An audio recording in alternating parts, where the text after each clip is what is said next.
J'aimerais parler aujourd'hui de quelque chose qui pourrait te faire perdre inconsciemment des clients. Beaucoup passent à côté d'un truc pourtant très simple, je vais rien réinventer, ça existe depuis toujours, depuis la nuit des temps, mais pourtant beaucoup ne le font pas. Par contre, qu'est-ce qui te fait le plus envie entre ça et ça? Et si tu pouvais avoir plus de clients? Les entreprises avec une image de marque professionnelle inspirent 3 fois plus de confiance, tout simplement. Alors pas besoin de t'abonner à une nouvelle newsletter ou quoi que ce soit d'autre, c'est quelque chose de très simple. Et je vais même aller plus loin, je vais te partager aussi l'impact que ton image de marque peut avoir sur ce que voient ou sur ce que pensent tes clients. Elle touche plusieurs choses. D'abord, la perception de tes clients sur toi ou ton entreprise. Ça va être ce qu'on appelle la première impression. Et ça, c'est crucial.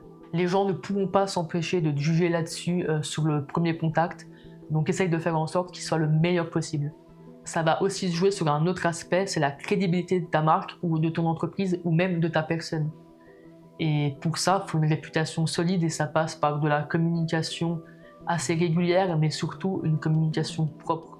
Alors pour toi, ça a l'air d'être des détails certainement, mais quand tu regardes dans la rue, même toi, tu peux pas t'empêcher de juger les gens, que ce soit positivement ou négativement. Après, rassure-toi, je vais pas te laisser sans solution, je vais essayer de te donner des conseils que j'applique moi-même à ma propre entreprise.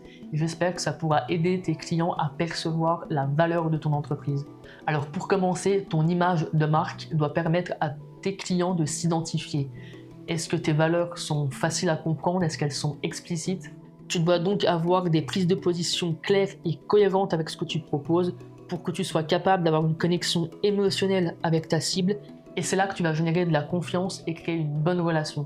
C'est aussi en investissant dans sa réputation, au travers d'une communication solide, que ton entreprise va pouvoir générer de la confiance et devenir prospère.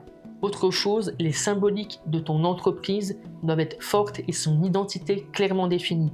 Avec des convictions puissantes au service de ce que tu proposes, c'est comme ça que tu pourras te démarquer.